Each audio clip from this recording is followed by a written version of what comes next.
But this is the news. Starting in 2025, Australia will begin taxing unrealized gains in employee pension fund accounts with balances over 3 million Australian dollars or 2 million US dollars.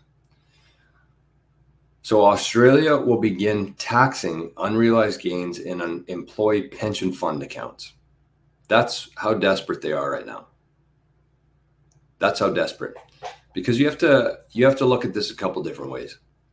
First of all, an employee pension fund, that's pretty much an extension of their scam that they got going on, the pension funds.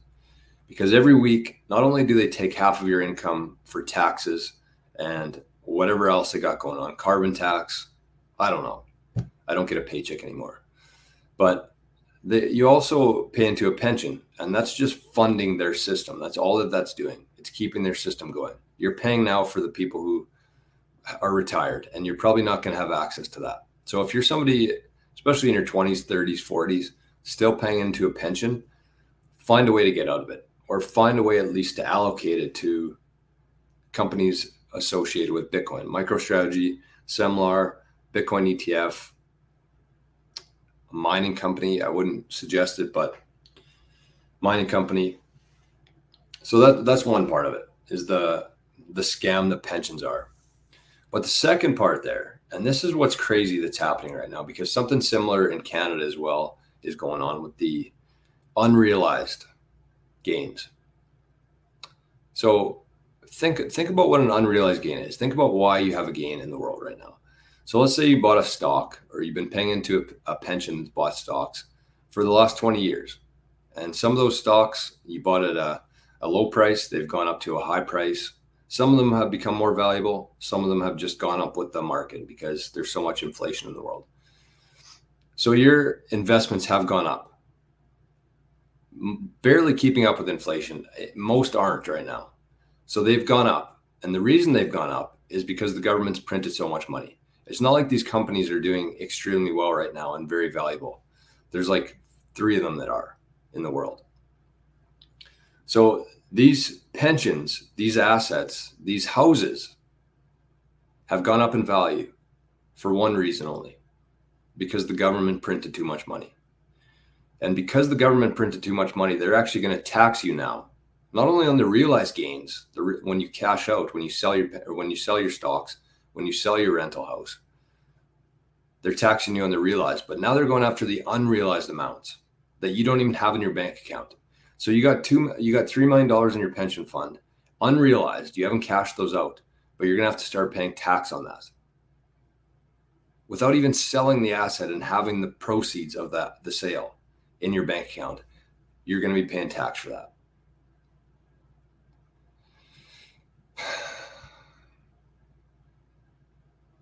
It's nuts. It's nuts what's happening, and it's nuts that most people are completely fucking oblivious to it. And I apologize for the swearing. But man, what a stupid world. Okay, Craig says, anybody have the issue with Zapdos stream where the stream suddenly jumps back to an earlier part and repeats what you already heard? Like it's longer live. Happens quite a bit. Well, that's not good. Hopefully, whenever things aren't working, just like the old reset button, I just like to hit the refresh. Usually works. I'm sure Craig's tried that, but if not, give that a spin. Yeah, RJ says taxing unrealized gains is obviously crazy. I can't believe anybody is seriously talking about it. It's nuts.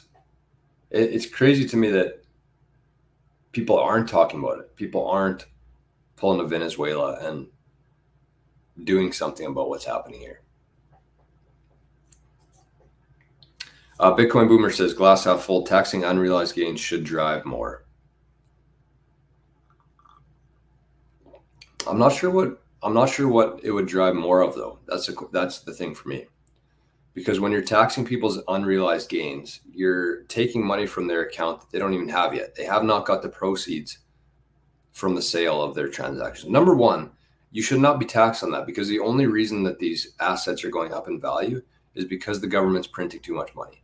So they're going further into debt. They have larger interest obligations. They require more taxes. And so they're printing more, inflating the assets, and they're taxing you on that increase.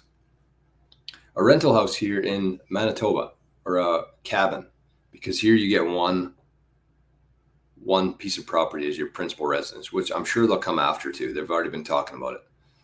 But so they inflate the price of your home by printing too much money, and then they charge you tax on that. So not only are you paying the tax of inflation, everything costs more, but you're paying for the would-be increase, the only thing that is actually saving you in these times. Realized and unrealized now. Oh, should drive more people to Bitcoin. I got you. Yeah. No, that's a great point. And I think that Bitcoin, honestly, not only is Bitcoin a better option in terms of the pension fund, like I said, if you're 20, 30, 40, even 50 or 60, like, stop paying into your pension. All you're doing is funding the system further. You're keeping it alive. But if you have to, if you're locked into it, I get that. So just make sure that you're allocating your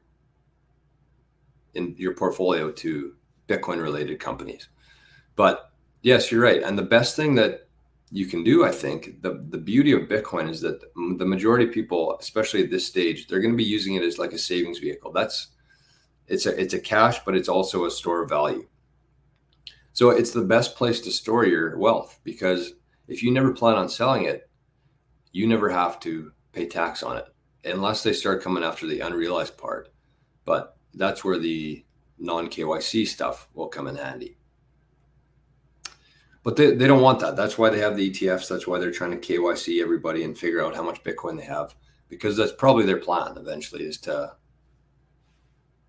tax the unrealized gains. Imagine that. Imagine you go to Bitcoin because your government's printing too much money, and then they come out and say, actually, we're going to tax your unrealized Bitcoin gains. And the only reason the Bitcoin has gained is because we printed too much money, but you're going to pay tax on that. Completely backward.